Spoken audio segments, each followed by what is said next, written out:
If you've played Elden Ring's Shadow of the Erdtree expansion, you'll be all too aware that this chonky DLC is approximately the size of one additional Elden Ring. The Shadow Realm is massive, full of distinct regions, sprawling dungeons, and of course loads and loads of secrets that, this being a FromSoft game, are incredibly hard to find.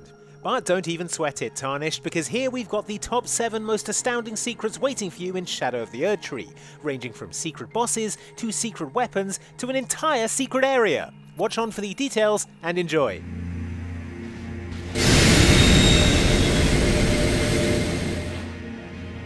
Shadow of the Erdtree contains over 100 new weapons, from swords to use while you tip a fedora to a woman, to the severed arms of blood fiends.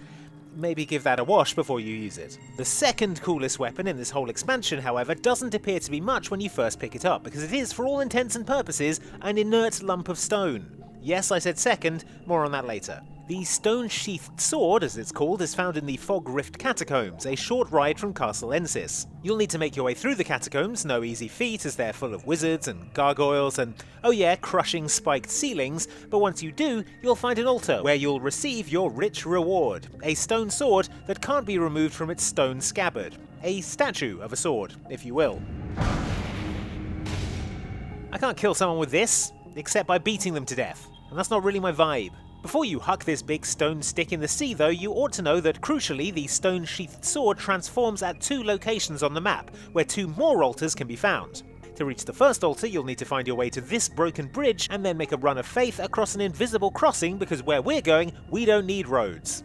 Where we're going is the ancient ruins of Rao.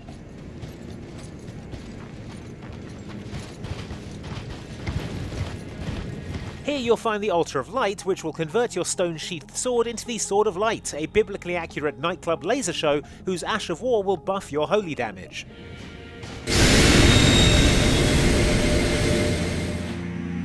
If you prefer things darker, you massive goth, you'll want to head to the Ruins of Unte, which can be reached in typical Elden Ring fashion by riding a stone coffin over a waterfall near the room where you fight a big angry hippo. Never change, FromSoft. Here, the altar's location is blocked by a dead furnace golem. The good news is you can revive him by chucking a furnace pot into his head basket. The bad news is that he'll come to life and try to kill you. The second good news is that now you can head inside to the Altar of Darkness, where you can transform the stone-sheathed sword into the Sword of Darkness, a badass blade that blasts gloom in every direction and whose Ash of War lowers your enemy's resistance to holy damage.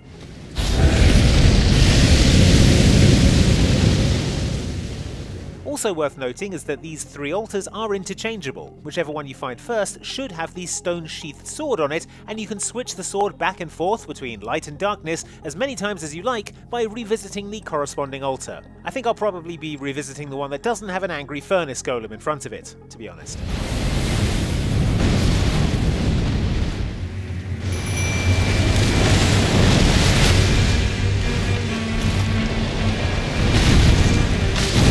For our next secret, we'll need to start at the Shadowkeep's Church District entrance, seen here on the map, where you'll be heading up here to find a lever which will drain the water from the area.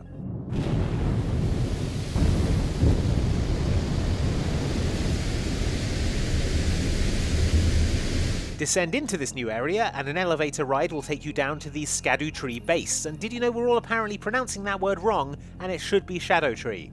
Which is a shame, because I kind of enjoyed saying Erdtree. Erdtree. Where was I? Oh yeah, Shadowtree base, where you will find an optional secret boss known as the Shadowtree Avatar, who is to all intents and purposes the angriest, deadliest sunflower that's ever existed.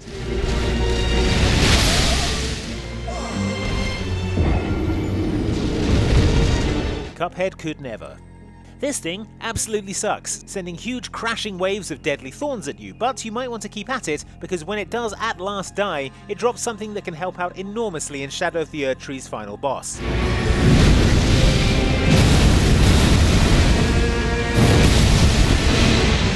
Or so I'm told. I'll let you know if I manage it.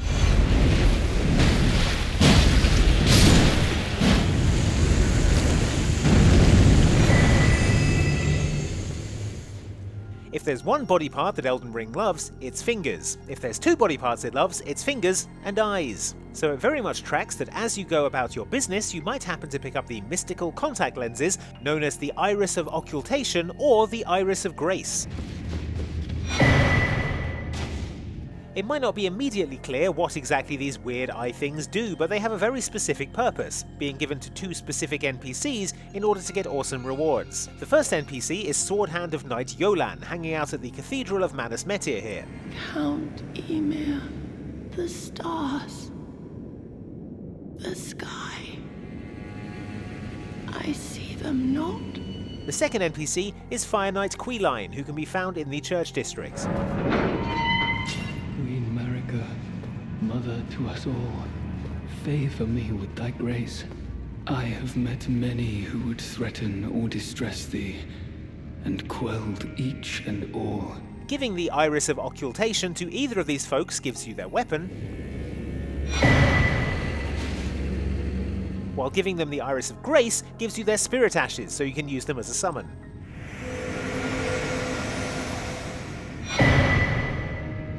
You can't give both irises to either character, so you'll have to choose which one you want. But life's all about hard choices, isn't it?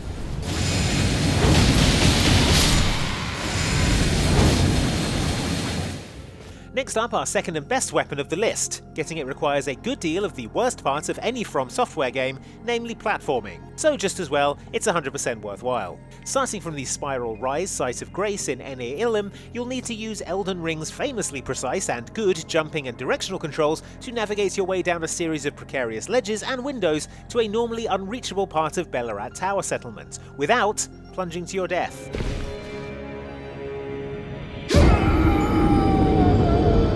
Too many times. Head further down these towers via a series of staircases and elevators, dealing with a few enemies along the way. You'll finally arrive at this bridge that was previously inaccessible, and these doors, which open into a chamber containing the treasure of the tower, a secret twin blade weapon called Uporia. However you feel about twin blades, this weapon kicks ass, mostly because the more you hit people with it, the more sparkly and glowy it becomes.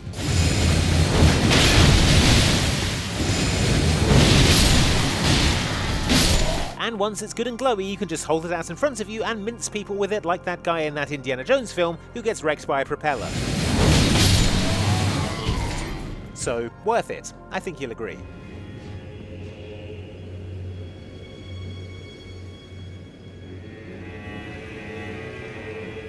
Leave it to From Software to hide an entire area of their game behind an incredibly esoteric secret door that you have about the same chance of finding yourself as Egon has of calming down and making up with Bale.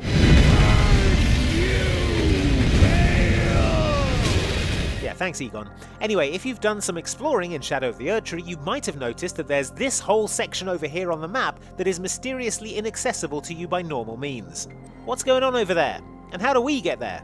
Well friends, buckle up because it's convoluted. First off, you'll need a specific gesture called O Mother that you get from this statue by a tree on the outskirts of Bonnie Village. What, is that not how you greet your mother? Once you have this gesture, you'll need to get to the area known as Shadowview, which requires a short hike from the Shadowkeep Church District Site of Grace and then back up the Specimen Storehouse. Once you've made it to Shadowview, the door ahead of you leads outside to a boss fight against a jerk on a pig, while the corridor to the right leads to a statue and an apparent dead end. However, do the O Mother gesture in front of this statue and a secret door will open up, allowing you into the hinterlands.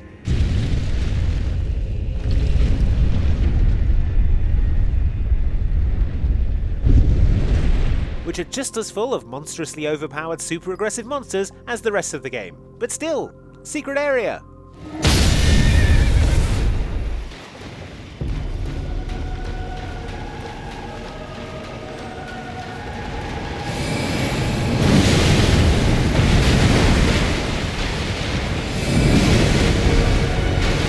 Here's a secret boss you're definitely going to want to seek out, if only because it might be the most desperately unsettling thing we've ever seen in a From Software game, which is really saying something. While on your travels in the Shadow Realm, you may have stumbled across the Cathedral of Manus Metyr, located here on the map, perhaps while dropping off some eyes for the previously mentioned Sword Hand of Knight Yolan. The cathedral has seen better days, but is apparently still occupied by Count Emir, a high priest with a predilection for magic who gives you a horrible necklace covered in holes. Thanks, I hate it. Ymir says this cursed jewellery can be used at certain hallowed ruins to ring a hanging bell. So off you trot to 2 sets of finger ruins, one off the Cerulean coast, the other in the hinterlands area we spoke about earlier, on the hunt for a finger that looks like this trypophobia nightmare necklace. You don't actually use the necklace, of course, because this is Elden Ring. Instead, you just put your whole face on it.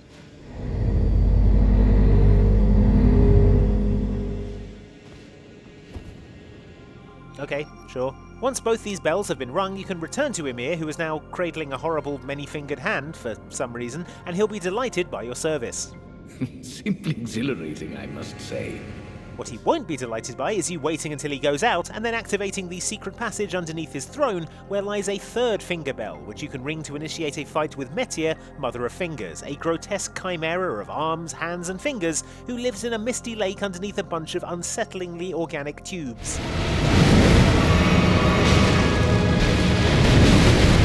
Metyr is one tough bunch of fingers, but if you do manage to defeat her, you can return to tell Ymir the good news, at which point his bodyguard, Sword Hand of Knight Yolan, you remember her from earlier, will attempt to kill you. What have you done? You've wounded Count Ymir most irreparably, such that he wishes for your death. And then Ymir himself will have a go, birthing spider hands at you like there's no tomorrow. Truly, I desired to be your mother. Is that enough fingers for one day? I think that's enough fingers for one day.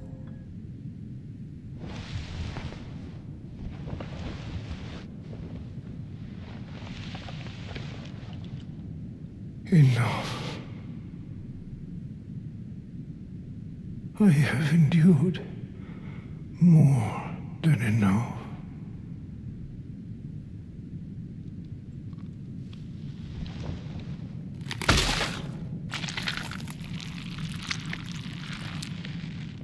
I ask you forgive me, dearest Nanaya. There are few places in Elden Ring more cursed than the Abyssal Woods, which you reach by travelling through the Recluse's River, then the Darklight Catacombs, neither of which you'd call nice. The woods themselves are something else, however. I mean, you know it's bad when even your horse won't come and help out because it's too frightened.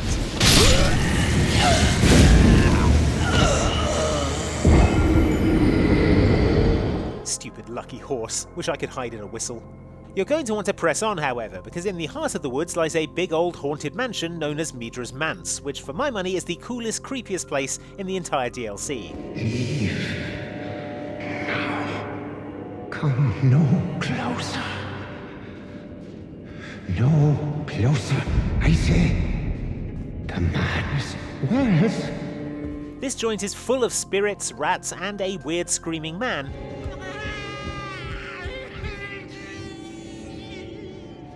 But make it all the way through and you'll discover a secret boss called Midra, Lord of Frenzied Flame. He might initially seem like a pushover. You'd have thought a man with a greatsword stuck in his head had enough problems without coming after you as well. That's before he reveals his true form, however, which is unsettling to say the least. And to say the most, his head is a malevolent fireball of cosmic horror.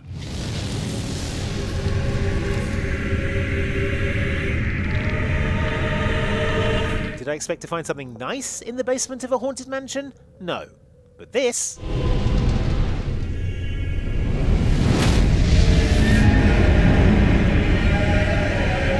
Torrent, you were right. Torrent, you're always right.